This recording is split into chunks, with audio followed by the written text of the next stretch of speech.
السلام عليكم ورحمة الله وبركاته. الحمد لله وكفى وسلام على عباده الذين اصطفى. أما بعد فقد قال الله تبارك وتعالى في كلامه المجيد وفرقانه الحميد. أعوذ بالله من الشيطان الرجيم. بسم الله الرحمن الرحيم.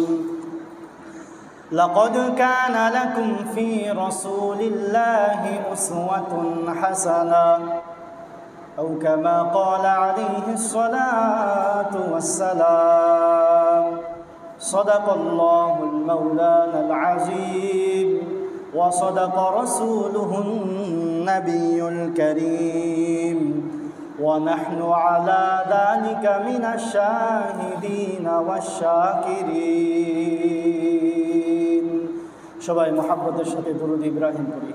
اللهم صل على محمد وعلى آل محمد كما صليت على إبراهيم وعلى آل إبراهيم إنك حميد مجيد. اللهم بارك على محمد وعلى آل محمد كما باركت على إبراهيم وعلى آل إبراهيم إنك حميد مجيد. صلى الله عليه وسلم. الحمد لله. আল্লাহ সুবহানাহু ওয়া তাআলার দরবারে অসংখ্য অগণিত শুকরিয়া, যে মহান প্রভু, যে মহান পরওয়ারদিগার আমাদেরকে বিগত জুমা থেকে জুমা পর্যন্ত শারীরিকভাবে সুস্থ রেখেছেন, পাশাপাশি সপ্তাহের শ্রেষ্ঠতম দিন জুমার দিনে মসজিদের মধ্যে আগে আগে আসার, বসার এবং কোরআন ও সুন্নাহর আলোকে কিছু কথা বলার এবং শোনার তৌফিক দিয়েছেন। এই জন্য মহান প্রভুর দরবারে অবনত মস্তকে সবাই অন্তরের অন্তঃস্থল থেকে কালিমাতুশ শুকর আদায় করি, আলহামদুলিল্লাহ। আল্লাহ সুবহানাহু ওয়া তাআলা আমাদেরকে দামি বানিয়েছেন বিভিন্ন দিক থেকে। এই উম্মতকে আল্লাহ সুবহানাহু ওয়া তাআলা বিভিন্ন দিক থেকে অন্য অন্য সকল উম্মতের উপর আল্লাহ তাআলা দামি বানিয়েছেন, শ্রেষ্ঠত্ব দান করেছেন।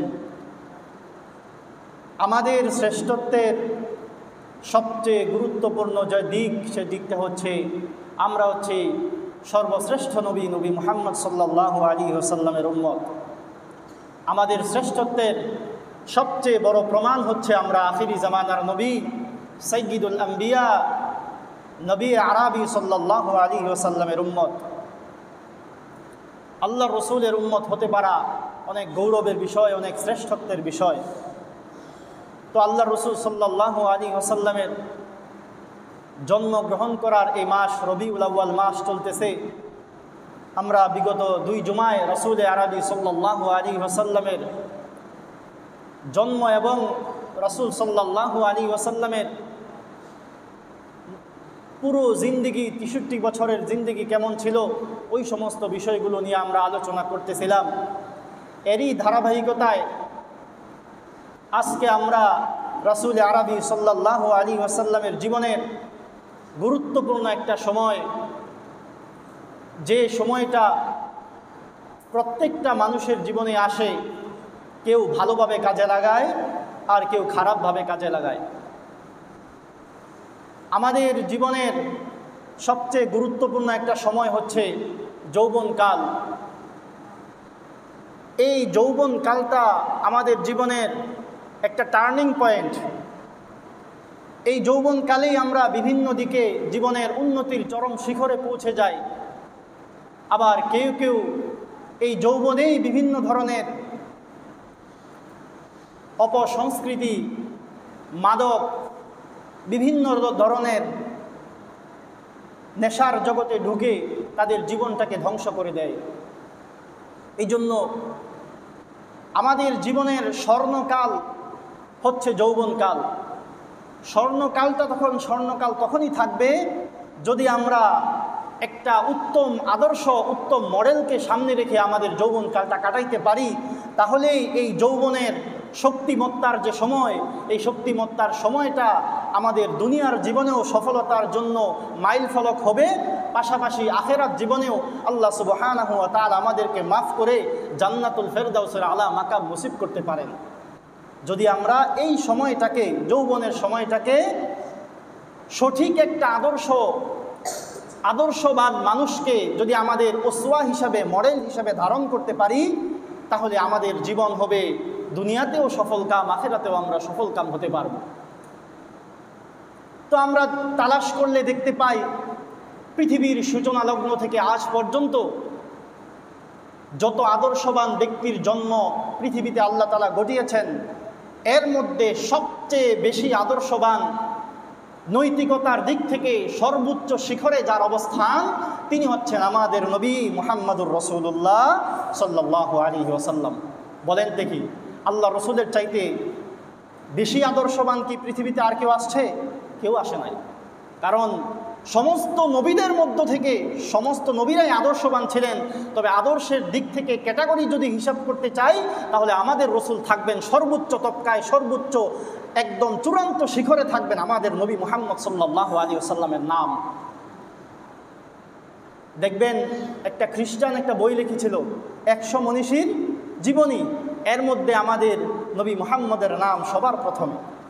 একটা খ্রিস্টানের কাছেও আমাদের নবী মুহাম্মদের আদর্শটা হচ্ছে সর্বোচ্চ জায়গায় রাখার মতো একটা আদর্শ।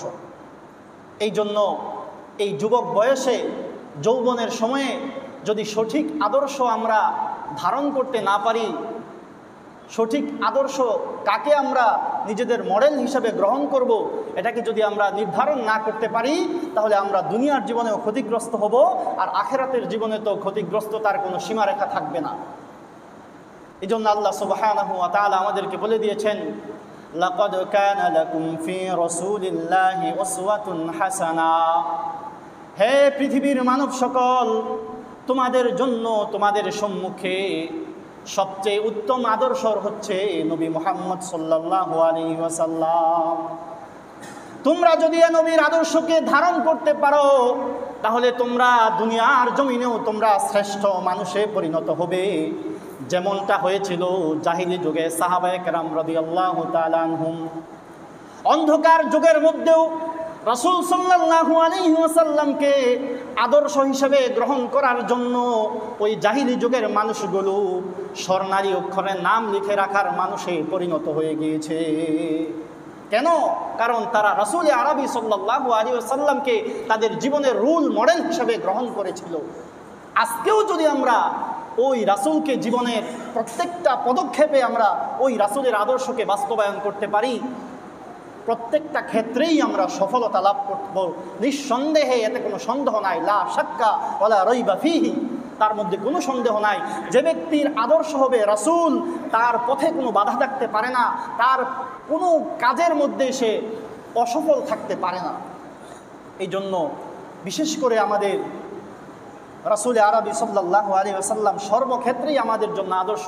একটা শিশুর জন্য যেমন আমাদের রাসূল আদর্শ, একটা শিক্ষকের জন্য তেমনিভাবে আমাদের রাসূল আদর্শ, একজন রাজনীতিবিদ যে রাজনীতি করে তার জন্য আল্লাহ রাসূল সাল্লাল্লাহু আলাইহি ওয়াসাল্লাম একটা আদর্শ। যুবক অবস্থায় যদি কেউ ফলো করতে চায় যে আমরা আল্লাহ রসুলকে ফলো করব, কীভাবে রাসূল সাল্লাল্লাহু আলাইহি ওয়াসাল্লাম চলাফেরা করেছেন, কীভাবে সমাজ থেকে বিশৃঙ্খলা দূরীকরণে কীভাবে রাসূল সাল্লাল্লাহু আলাইহি ওয়াসাল্লাম বিভিন্ন পদক্ষেপ নিয়েছেন, সর্বদিক থেকে যদি কেউ রাসূলকে ফলো করতে চায়, তাহলে জীবনের এমন কোনো পদক্ষেপ, এমন কোনো কাজ সে পাবে না যে কাজে রাসূল সাল্লাল্লাহু আলাইহি ওয়াসাল্লামকে সে পাবে না। এই জন্য একজন ব্যবসায়ী যদি চায় যে আমার ব্যবসাটা আমি রাসূলের সুন্নাহ অনুযায়ী পরিচালিত করব, বলেন রাসূল ব্যবসা করেছিল কিনা? করেছিলেন। একটা মানুষ যদি চায় আমি গরু, ছাগল, বকরি লালন পালন করে আমি আমার জীবন পরিচালিত করব, এই জায়গার মধ্যেও সে রাসূলকে আদর্শ হিসাবে পেয়ে যাবে। এই জন্য সর্বক্ষেত্রে রাসূল সাল্লাল্লাহু আলাইহি ওয়াসাল্লাম হচ্ছেন আমাদের জীবনের একটা সবচেয়ে বড় আদর্শ। যদি আদর্শকে আমরা গ্রহণ করতে পারি তাহলে আমাদের জীবন হয়ে যাবে ওই সাহাবাওয়ালা জীবন। সাহাবারা যেমন দুনিয়া আখেরাতে সফল হয়েছিল, ঠিক তেমনিভাবে আজকের এই ফিতনার জামানায়, বিশৃঙ্খলার জামানায়, চতুর্মুখী ফিতনার জামানায়ও আমরাও সোনালী মানুষে পরিণত হতে পারবো ইনশাআল্লাহ। এই জন্য আমরা দেখি রাসূল সাল্লাল্লাহু আলাইহি ওয়াসাল্লামের যৌবন কালটা কেমন ছিল, আর আজকে আমাদের যৌবনটা আমরা কিভাবে কাটাচ্ছি। যে রাসূলকে আমাদের আদর্শ হিসেবে গ্রহণ করতে চাচ্ছি, সে রাসূলের যৌবনটা কেমন ছিল, ওই যৌবন কালটা আমরা তাকালে দেখতে পাই নবী সাল্লাল্লাহু আলাইহি ওয়াসাল্লামের যৌবনটা ছিল একদম পুত পবিত্র, নিট অ্যান্ড ক্লিন। আল্লাহ রসুল সাল্লাল্লাহু আলাইহি ওয়াসাল্লামের যৌবনের মধ্যে একটা সিঙ্গেল কোনো স্পট আল্লাহ রসুলের যৌবনের মধ্যে ছিল না। আল্লাহ রসুলের চরিত্রের মধ্যে যৌবনকালেই মানুষ সবচেয়ে বেশি চরিত্রের অধপতন হয়। যৌবনের মধ্যেই মানুষ সবচেয়ে বেশি চরিত্রের দিক থেকে অধপতনের দিকে নামে। কারণ যৌবনটা হচ্ছে একটা আগুনের সময়। আগুন যেমন উপরের দিকে শুধু ধাবিত হতে থাকে, ঠিক তেমনিভাবে যৌবনের সময়টাও যৌবনের সময় আমাদের রক্ত টকবক করতে থাকে। কাউকে কিছু বলতে আমরা দ্বিধা করি না। কেউ আমার বিরুদ্ধে চোখ রাঙালে আমিও উল্টা চোখ রাঙানোর সাহস তখন আমার যৌবনে থাকে। এই জন্য আমরা দেখব রাসূল করিম সাল্লাল্লাহু আলাইহি ওয়াসাল্লামের যৌবনটা কিভাবে কেটেছে, আর আমাদের যৌবনটা আমরা কিভাবে কাটাচ্ছি। আমাদের যুবক ভাইরা কিভাবে তাদের যৌবনগুলা কাটাচ্ছে, রাসূল আরবির আদর্শকে গ্রহণ করে তারা যৌবনটা চলতেছে, নাকি অন্য কোনো কালচার, অন্য কোনো সংস্কৃতি, অন্য কোনো উল্টা পাল্টা কোনো ব্যক্তিত্বকে আদর্শ হিসেবে গ্রহণ করে তাদের জীবনটা কাটাচ্ছে। এটা আমরা দেখার চেষ্টা করব। রাসূল আরবি সাল্লাল্লাহু আলাইহি ওয়াসাল্লামের যৌবনটা ছিল একদম পবিত্র। আমরা জানি রাসূল করিম সাল্লাল্লাহু আলাইহি ওয়াসাল্লামের বয়স যখন 40 বছর হলো, 40 বছর বয়সে আল্লাহ রসুল সাল্লাল্লাহু আলাইহি ওয়াসাল্লামের উপর আল্লাহ তাআলা ওহী নাজিল করলেন। আল্লাহ রসুলকে আল্লাহ তাআলা নবুয়তের সৌভাগ্য দান করলেন। কত বছর বয়সে?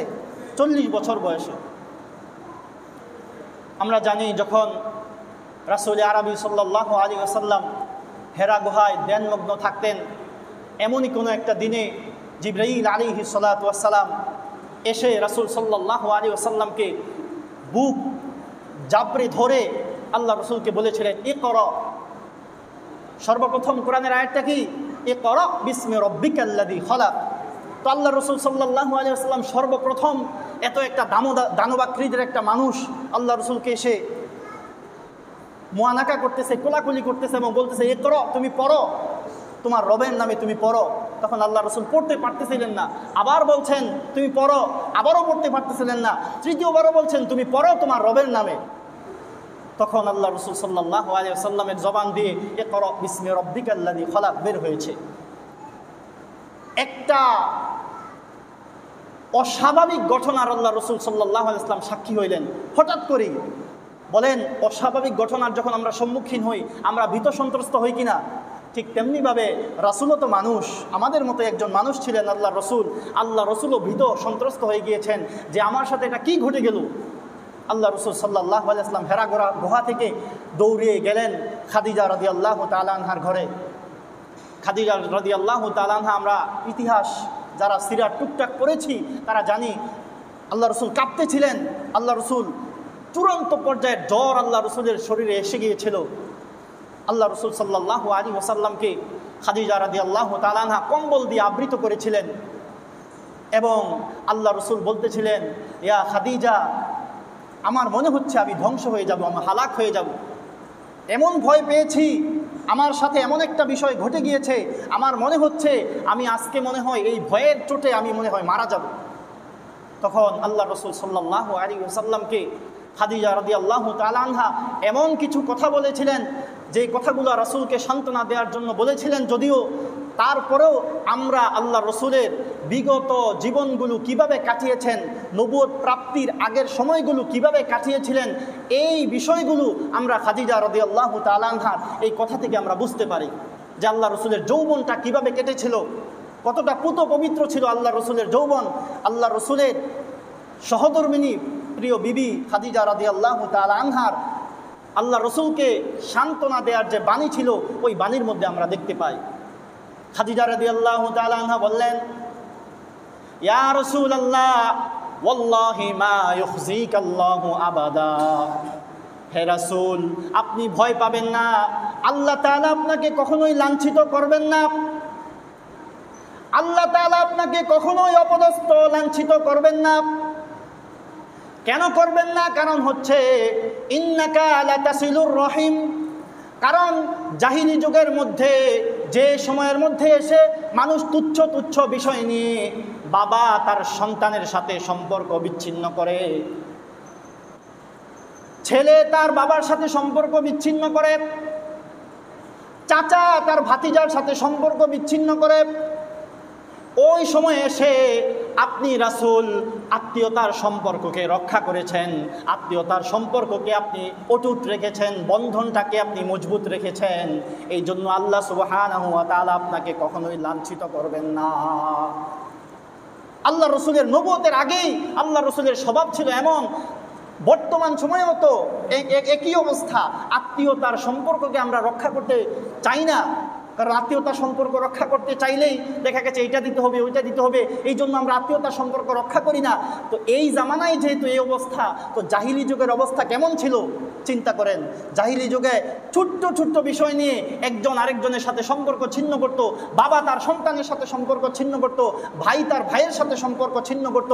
কিন্তু ওই জাহিলি যুগের মধ্যেও আমার রসুল সাল্লাল্লাহু আলাইহি ওয়াসাল্লাম আত্মীয়তার সম্পর্ক কিভাবে টিকিয়ে রাখা যায় ওই চেষ্টাটা করতেন। খাদিজা রাদিয়াল্লাহু তাআলা আনহা বলতেছেন, হে রাসূল আপনাকে আল্লাহ তাআলা কখনোই লাঞ্ছিত করবেন না, কারণ হচ্ছে এক নম্বরে আপনি কখনোই আত্মীয়তার সম্পর্ক ছিন্ন করেন না, দ্বিতীয় নাম্বার হচ্ছে আপনাকে কখনোই আল্লাহ তাআলা লাঞ্ছিত করবেন না, কারণ হচ্ছে ওয়া তাহমিলুল কাল্লা ওয়া তাকসিবুল মাদুম। ইয়া রাসূলুল্লাহ আপনাকে আল্লাহ তাআলা কখনোই লাঞ্ছিত করবেন না, কারণ হচ্ছে আপনি দুস্থ অসহায়দের সহযোগিতা করেন, যারা সমাজের মধ্যে অভাবগ্রস্ত রয়েছে আপনি তাদেরকে সর্বদা সহযোগিতা করেন। একটা মানুষ যদি বোঝা বহন করে নিতে না পারে আপনি ওই ব্যক্তির বোঝা বহন করে দেন। অতএব আপনার মধ্যে যেহেতু এই গুণ রয়েছে, এই গুণ থাকা অবস্থায় আল্লাহ তাআলা আপনাকে কখনোই লাঞ্ছিত করবেন না। এগুলো হচ্ছে আল্লাহ রসুলের যৌবনের আমল। আল্লাহ রসুল যৌবনে এমন ছিলেন যে কোনো একটা অভাবগ্রস্ত মানুষ, কোনো একটা দুস্থ অসহায় ব্যক্তি যখন আল্লাহ রসুলের সামনে এসে দাঁড়াইতো, আল্লাহ রসুল সাল্লাল্লাহু আলাইহি ওয়াসাল্লাম তৎক্ষণাৎ তার সাহায্যে হাত বাড়িয়ে দিতেন। ওয়াতা করি দইফা, আল্লাহ রসুল সাল্লাল্লাহু আলাইহি ওয়াসাল্লাম আপনি যদি রাখুন আপনাকে আল্লাহ তাআলা কখনোই লাঞ্ছিত করবেন না। তার আরেকটা কারণ হচ্ছে আপনি মেহমানদারিতা করেন। মেহমানকে আপনার মেহমান যখন আপনার বাড়িতে আসে তখন আপনি মেহমানকে সঠিকভাবে মেহমানদারি করেন। এই জন্য আল্লাহ সুবহানাহু ওয়া তাআলা আপনাকে কখনোই লাঞ্ছিত করবেন না। দেখেন এই জায়গার মধ্যে আল্লাহ রসুল সাল্লাল্লাহু আলাইহি ওয়াসাল্লামকে খাদিজা রাদিয়াল্লাহু তাআলা আনহা যদিও সান্ত্বনা দিচ্ছেন, এই প্রত্যেকটা বিষয় আমাদের জন্য শিক্ষণীয় কিনা? আমরাও যদি আজকে রাসূলের মতো দুস্থ অসহায়ের সেবায় হাত বাড়িয়ে দেই, আমরাও যদি আজকে রাসূলের মতো আত্মীয়তার সম্পর্ককে অটুট রাখার জন্য চেষ্টা করি, আমরাও যদি আজকে মেহমানকে সঠিকভাবে কদর করতে পারি, তাহলে রাসূল সাল্লাল্লাহু আলাইহি ওয়াসাল্লামের আদর্শকে আমরা লালন করেছি বলে আমরা বলতে পারবো। এই ছিল আল্লাহ রসুল সাল্লাল্লাহু আলাইহি ওয়াসাল্লামের যৌবনের চরিত্রের অবস্থা। এমনিভাবে আমরা জানি রাসূল করিম সাল্লাল্লাহু আলাইহি ওয়াসাল্লামকে আমানতদারিতার ব্যাপারে, নৈতিকতার ব্যাপারে কুরাইশরা আল্লাহর রসুলকে একটা নাম দিয়েছিল। সেই নামটা সবাই বলতে পারবেন? কি নাম দিয়েছিল? আল আমিন। আল্লাহ রসুল সাল্লাল্লাহু আলাইহি ওয়াসাল্লামকে আল আমিন নাম দিয়েছিল কারা? নবুয়তের পরে যারা বিরোধী হয়েছিল ওই লোকগুলোই নবুয়তের আগে আল্লাহ রসুলকে আল আমিন নামে সম্বোধন করত। কারণ আল্লাহ রসুলের চাইতে অধিক সত্যবাদী, আল্লাহ রসুলের চাইতে অধিক বিশ্বস্ত, আল্লাহ রসুলের চাইতে অধিক নৈতিকতা সম্পন্ন ব্যক্তি তখনকার সময় আরবের মধ্যে কেউ ছিল না। সেই জন্য আরবের লোকেরা, ইবনে কাইয়িম রাহিমাহুল্লাহ বলেন, ইতিহাসবিদগণ বলেন যে কানা তুসাম্মা রাসূলুল্লাহ সাল্লাল্লাহু আলাইহি ওয়াসাল্লাম ক্বাবলা আন ইয়ানজিলা আলাইহিল ওয়াহয়ু আল্লাহ রসুলের উপর ওহী নাজিল হওয়ার আগেই মানুষরা, কুরাইশরা আল্লাহ রসুলকে নাম দিয়েছিল আল আমিন, অর্থাৎ বিশ্বস্ত। আল্লাহ রসুলের কাছে কোনো একটা জিনিস আমানত রাখতে কেউ কোনো দ্বিধা করতো না, সবাই এক বাক্যে বিশ্বাস করে নিত, মুহাম্মদের কাছে যদি কোনো জিনিস আমানত রাখি, মুহাম্মদ আমার চুল পরিমাণও আমার আমানতের খেয়ানত করবে না। তো আজকে আমরা তাকায় দেখি আমাদের মধ্যে আমানতদারিতার কি অবস্থা। আল্লাহ রসুল সাল্লাল্লাহু আলাইহি ওয়াসাল্লামের উম্মত হিসাবে আমরা দাবি করি, কিন্তু আজকে আমানতদারিতার খেয়াল করলে আমরা দেখতে পাই আমাদের মধ্যে বিন্দু পরিমাণ আজকে আমানতদারিতা নেই। আবার আমরা রাসূলের উম্মত বলে নিজেদেরকে দাবি করি। অতএব আমাদের সবাইকে খুব সচেতন থাকতে হবে, যদি আমরা রাসূলের শাফাআত লাভ করতে চাই, আল্লাহ রসুল সাল্লাল্লাহু আলাইহি ওয়াসাল্লামের কাছে কাল কিয়ামতের ময়দানে, কঠিন হাসরের ময়দানে আমরা যদি আল্লাহ রসুলের হাউজে কাউসারের পেয়ালা হাতে আমরা গ্রহণ করতে চাই, তাহলে আল্লাহ রসুলের সঠিক আদর্শকে আমাদের মধ্যে ধারণ করতে হবে। অন্যথা আমরা দুনিয়াতেও ক্ষতিগ্রস্ত হব, আখিরাতেও আমরা চূড়ান্ত পর্যায়ের ক্ষতিগ্রস্তর সম্মুখীন হব। এরপরে দেখি রাসূল সাল্লাল্লাহু আলাইহি ওয়াসাল্লামের যৌবনে কি কি কাজ করেছিলেন। আমাদের আজকের আলোচনার বিষয় হচ্ছে যে রাসূল সাল্লাল্লাহু আলাইহি ওয়াসাল্লামের যৌবন কিভাবে কাটিয়েছেন, আর আজকে আমরা আমাদের যৌবন, আমাদের যুবক ভাইদের যৌবন কোন পথে কাটতেছে, কার পিছনে দৌড়িয়ে কাটতেছে, এই বিষয়গুলো হচ্ছে আজকে আমাদের আলোচনার বিষয়। আল্লাহ রসুলের যৌবনটাকে আমাদের আদর্শ হিসেবে গ্রহণ করতে হবে। আল্লাহ রসুল সাল্লাল্লাহু আলাইহি ওয়াসাল্লাম উনার ব্যক্তি জীবন কিভাবে পরিচালনা করেছেন, কোনো ধরনের দুর্নীতির সাথে আল্লাহ রসুল জড়িত ছিলেন না।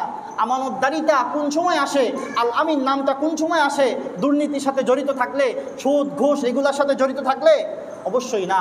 আমানতদারিতার চূড়ান্ত পর্যায়ে থাকলেই তাকে আল আমিন নামে ওই সময়ের কুরাইশরা তাকে নামকরণ করেছিল। আল্লাহ রসুলের জীবনটা কিভাবে পরিচালনা করেছেন, আল্লাহ রসুলের জীবিকা কিভাবে নির্বাহ করেছেন। আজকে আমরা দেখি সামান্য একটু ক্ষমতা আমাদের হাতে আসলেই বিভিন্নভাবে অপরের জিনিস দখল করার চেষ্টায় আমরা লিপ্ত থাকি। অথচ রাসূল সাল্লাল্লাহু আলাইহি ওয়াসাল্লামের জীবিকা নির্বাহ করতেন নবী মুহাম্মদ সাল্লাল্লাহু আলাইহি ওয়াসাল্লাম, যিনি সমস্ত আরবের মধ্যে একজন সমৃদ্ধ ব্যক্তি ছিলেন, যিনি সমস্ত আরবের মধ্যে প্রসিদ্ধ একজন ব্যক্তি ছিলেন। ওই ব্যক্তিটা নিজের জীবন পরিচালনা করেছেন, জীবিকা নির্বাহ করেছেন কোন কোন কাজের মাধ্যমে?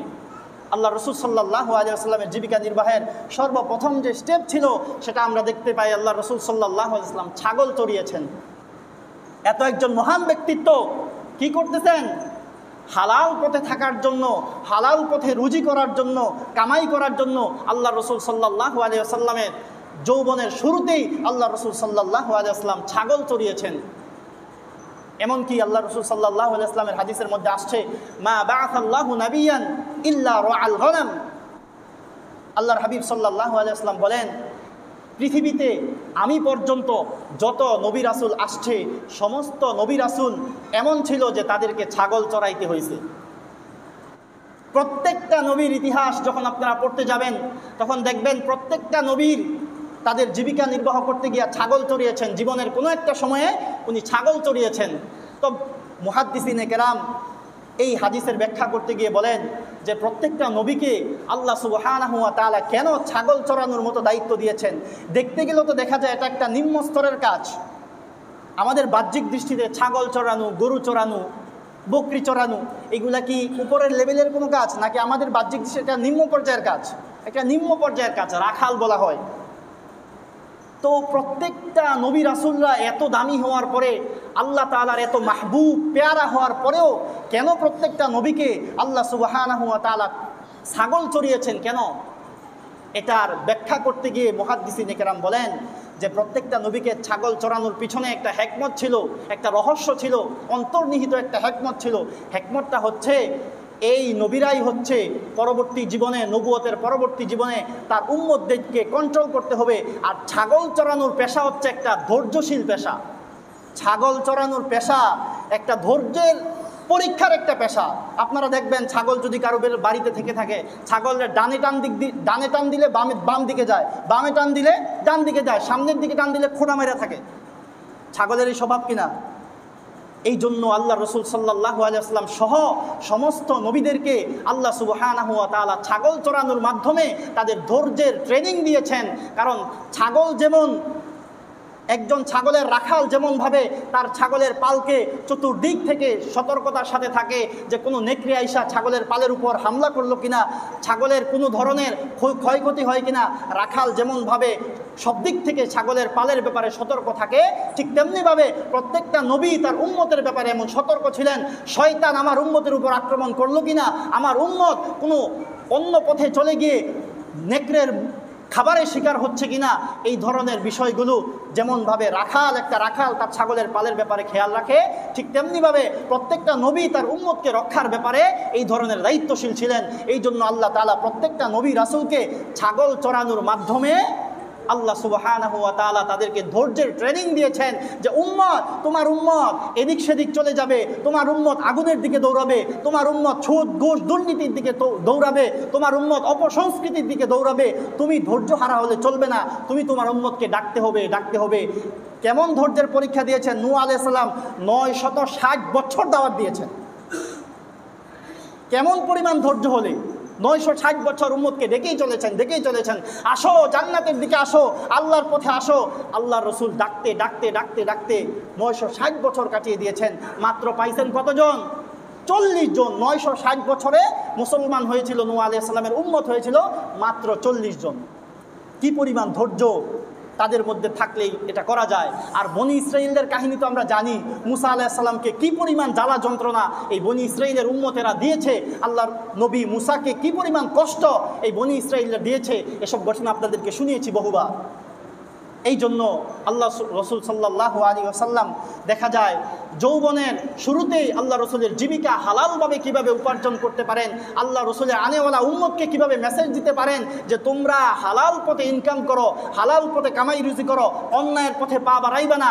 যদিও হালাল পথের ইনকামের পথটা যদিও নগণ্য হয়, ছোটো হয়, যদিও ছাগল চড়ানোর মতো হয়, তাহলে এটাকেই তোমরা পেশা হিসেবে গ্রহণ করবা, তারপরও হালাল ছেড়ে হারামের দিকে পা বাড়াইবে না। কারণ হারাম রক্ষণকৃত শরীর কখনোই জান্নাতের মধ্যে প্রবেশ করবে না। এরপরে আরেকটা পয়েন্ট বলেই শেষ করে দিচ্ছি, আল্লাহ রসুল সাল্লাল্লাহু আলাইহি ওয়াসাল্লামের আরেকটা পেশা ছিল, আল্লাহ রসুল ব্যবসায়ী ছিলেন। আর আল্লাহ রসুল কী করতেন? ব্যবসা করতেন। এই জন্যই তো বলা হয় ব্যবসা হচ্ছে আল্লাহ রসুলের একটা সুন্নাহ। আল্লাহ রসুলের জীবনের একটা বড় একটা সুন্নত হচ্ছে ব্যবসা করা। এই জন্য ব্যবসা একটা মহৎ একটা পেশা। যারা ব্যবসা করেন তারা যদি সঠিকভাবে আমানতদারিতার সাথে ব্যবসা করতে পারেন, ব্যবসায়ীদের ব্যাপারে আল্লাহ রসুলের একটা হাদিস শুনিয়ে শেষ করতেছি। ব্যবসায়ীদের ব্যাপারে আল্লাহ রসুল সাল্লাল্লাহু আলাইহি ওয়াসাল্লাম কি বলেছেন? আত-তাজিরু মা'আন নাবিয়্যিনা ওয়াস-সিদ্দীকিনা ওয়াশ-শুহাদা'i ওয়াস-সালিহিন। ব্যবসায়ীরা যদি সঠিকভাবে ব্যবসা করতে পারে, যদিও আপনার ব্যবসাটা ছোট হোক বা যত বড় পর্যায়ের হোক না কেন, ব্যবসার মধ্যে যদি আপনার আল্লাহ রসুলের আদর্শকে ধারণ করে আমানতদারিতার সাথে, সত্যবাদিতার সাথে, মানুষকে ঠকানোর উদ্দেশ্য ছাড়া যদি আপনি ব্যবসা করতে পারেন, আল্লাহ রসুল সাল্লাল্লাহু আলাইহি ওয়াসাল্লাম ব্যবসায়ীদের ব্যাপারে আল্লাহ রসুল হাদিস শুনিয়ে গিয়েছেন যে আত-তাজিরু মা'আন নাবিয়্যিন ওয়াস-সিদ্দীকিন ওয়াশ-শুহাদা'i ওয়াস-সালিহিন। তাজিরিন যারা আছে, ব্যবসায়ী যারা আছে, তারা আল্লাহর নবীদের সাথে জান্নাতের মধ্যে থাকবে। কত বড় কথা! ব্যবসায়ী যারা সঠিকভাবে ব্যবসা করবে, আপনি যত ছোট ব্যবসায়ী হন না কেন, এটার মধ্যে যদি আল্লাহ রসুলের সুন্নতকে অনুসরণ করে আপনি ব্যবসা করেন, আল্লাহ রসুল বলেন ওই সমস্ত ব্যবসায়ীরা নবীদের সাথে থাকবে, শহীদদের সাথে থাকবে, সলেহীন যারা ছিল ওই সলেহীন সৎকর্মশীল ব্যক্তিদের সাথে জান্নাতের মধ্যে তারা থাকবে। কত বড় কথা! এই জন্য আমাদের প্রত্যেককে আল্লাহ রসুলের সুন্নাহ অনুযায়ী আমাদের ব্যবসাকে পরিচালনা করতে হবে। ব্যবসা একটা হালাল পেশা, এই হালাল পেশাটাকে আপনি ভিন্ন কোনো পন্থা অবলম্বন করে হালাল পেশাটাকে আপনি হারাম বানানোর চেষ্টা করবেন না, তাহলে আপনি দুনিয়াতেও ক্ষতিগ্রস্ত হবেন, আখেরাতেও ক্ষতিগ্রস্ত হবেন। ইনশাআল্লাহ আল্লাহ রসুল সাল্লাল্লাহু আলাইহি ওয়াসাল্লামের যৌবনটা কীভাবে কেটেছিল আর আমাদের যৌবন কীভাবে কাটছে, এর বাকি আলোচনা আমরা আগামী জুমায় করার চেষ্টা করব। আল্লাহ সুবহানাহু ওয়া তাআলা আমাদেরকে যে কথাগুলো বললাম, রাসূলের যে আদর্শের কথা বললাম, ওই আদর্শকে আমাদের জীবনে ধারণ করে আমাদের জীবনটা পরিচালনা করার তৌফিক দান করুক। ওয়া আখিরু দাওয়ানা আলহামদুলিল্লাহি রাব্বিল আলামিন। যারা 4 রাকাত সুন্নত পড়ি নাই, তারা 4 রাকাত সুন্নত আদায় করে নিই।